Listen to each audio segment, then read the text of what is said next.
Welcome again, folks. You probably already have an idea of what we're doing here, but we're building some radius arms for the green second gen Dodge. We did the rear parallel 4-link on it, put it on air, and it's time to do something with the front. I've wanted to do this for a while, but I didn't quite have the time to do it, so now we got a little time. We're going to try to get this tackled. It should go pretty quick, but what we got going on here, this will be the axle side. We're going to have two DOM sleeves. They're going to go, one will be up here. This is not where this is going, but the axle already has a 4-link suspension on the front, if you will. So the lower one is going to weld directly into this bar, and then the upper one we're going to cut down our DOM tube here. One side will get this, and then the other side will get this here. We're going to put a bevel and all that and weld that up. And then this here Heim joint, this is a 7/8 Heim. This will go right here, and that will run up to the top mount on the axle. And then for the back side, this is a 3-inch Johnny joint. I don't know, 2.5, something like that. But this is going to go on the back side up here, and this will mount to the frame of the truck. And but basically we'll talk a little more once we get it together. It'll be a lot easier to understand. But these here are our frame mounts,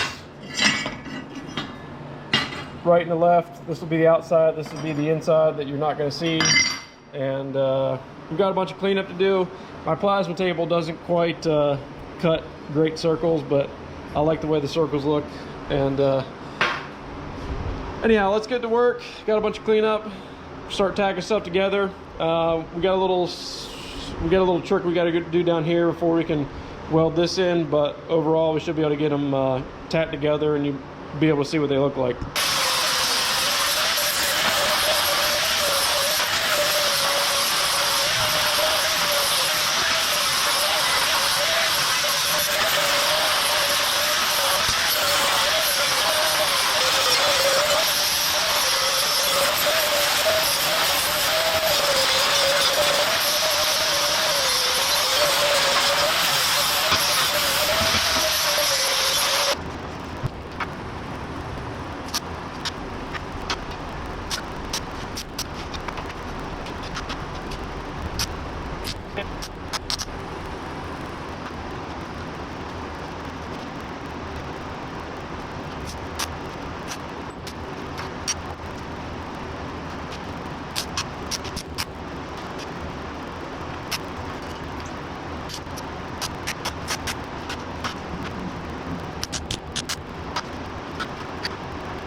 So that's how that's going to look there.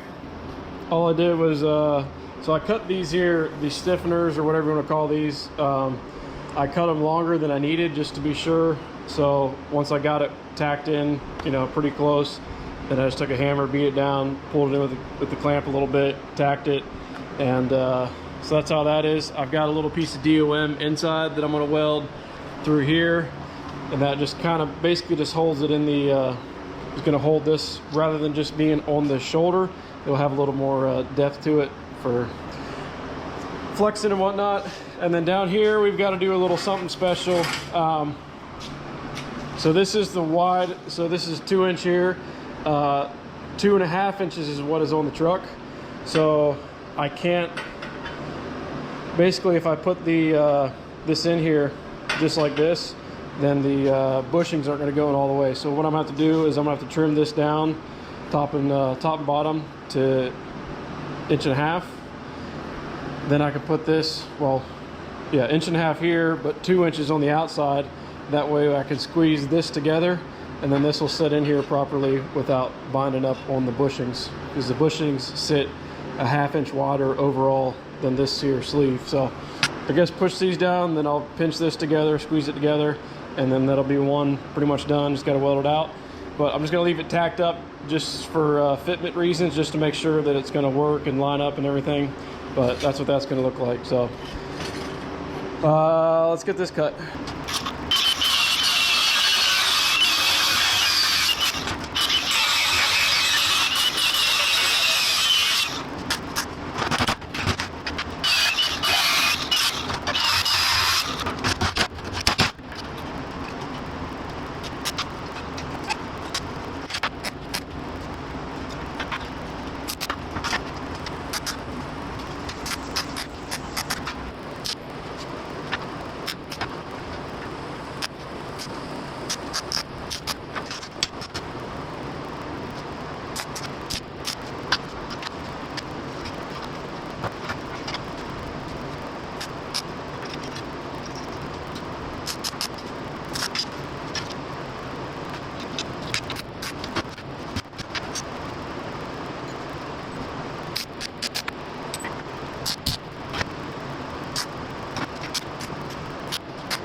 All right, so I got the truck in the shop. I got the front end jacked up. I got the front end supported here on jack stands, the axles on jack stands, and there's no springs in it because I wanted the axle back in the factory location before the leveling blocks were in it.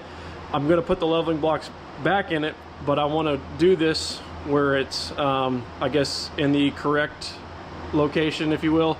That way, when we do add that back in, there isn't. I shouldn't have to. These bars are long enough where it should push the axle forward where it needs to be, or where it was originally. But we can assess that later. But anyhow, I got the bar sitting up here so you can kind of see what it's going to look like. And I've just got one side off right now. We're going to do one at a time. I'm pretty much done for today. We're going to pick back up tomorrow, but we'll go ahead, clean off where our brackets back here are going to go, and get them tacked into place. And then up here again, we got to make our bushings first to go in there, and then put our alignment pin back in, and then we can move this in and out to to where that bushing lines up, and then we'll tack that in place, go to the other side, do the same thing, and then once that's in, we'll take one side off here at a time, this side, that side, so on and so forth, and we'll make our length to go from here up to the top of the axle. So should be pretty straightforward, but like I said, I'm pretty burnt today, and we'll just pick back up again tomorrow. So we'll see you then.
Well, that was a bit more work than I was thinking it was going to be, but we got her done.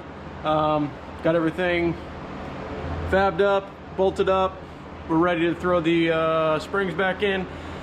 I ordered some new shocks. They're not going to be here for a few days, so we're going to just get this thing back on the springs. We get it out of the shop, we'll start something else, and we'll pick back up when we get there. But let's go ahead and get the springs in here and get the wheels back on it, and then I'll show you what that looks like.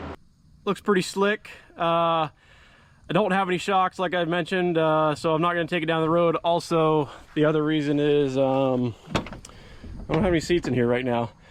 Sold the ones that were in here. I have some better ones to throw in, so I'm going to clean the carpet up a little bit, and then we'll put seats in it. But yeah, everything turned out all right. We're going to go ahead, like I said, we're going to put this on the back burner for a minute. I haven't decided how I want to paint this, if I'm just going to leave them on there and just paint everything together, or we'll pull it apart. I don't really know yet, but once we get the shocks and all that, we'll mess with our caster and go from there. But overall, I like how they look. Makes it ties everything together. It doesn't match the rear four-link, but I think it looks good. So anyhow, that'll do it. We'll see you soon. This will be one video, so be right back in a second. All right, well, it's been a couple days now, and I've been doing a few things here and there. Nothing too exciting. I did not take it apart at all, but I got everything painted under here. I know it's probably hard to see, but gave it my ultimate touch here with the nice runs in it. I'm gonna let that cure up for a few days. It was kind of hard for me to get the top of it sprayed and then not overspray everything else. Again, that's just my signature touch, but I'm gonna wait a couple days and I'm gonna wind up sanding it down a little bit and then hit it real quick with another coat so that don't look too terrible. But yeah, everything's painted. Got most of the parts. I'm still waiting on a couple things. I ordered new shocks, got new shocks, but they only sent one kit for the tops of them, so the shocks are not bolted down, so that's nice. The bumper was somewhat difficult to get off, and I was fighting with it a bit, so I just wound up cutting it off and decided that I'm going to make a bumper for it. So that'll be the next video about this truck, but I'm going to back this thing out of the shop now and give you a better look in the light. We're still missing some seats. I went to pull the other ones out yesterday, and they were still I couldn't get the driver's seat. It's an electric seat, and I couldn't get it to slide forward to get the back bolts out. Hooked the battery up to it and everything, still couldn't get them to move. I don't know what's going on with that, so I'm gonna find some seats or figure out how to get the other ones out. But yeah, let's back this thing out of the shop. Still not the best of lighting over here, but you get the idea. I like it, turned out pretty good. I did adjust the caster angle while we were sitting on the floor in there in the shop, so got that checked off the list. So before we can drive it, like I said, we need some seats, and I still need to get the upper shock, the other kit coming for that. So again, it doesn't match the rear, not that it needs to, but if I decide that I want it to match, we could always just take this lower arm out and make another one like this to match. But for now, just gonna drive it, see how it rides. We're gonna wrap this video up here though, and we'll build a bumper and we'll go for a ride in the next one. So that's gonna do it. Appreciate y'all watching. We'll see you on the next one. Thanks, guys.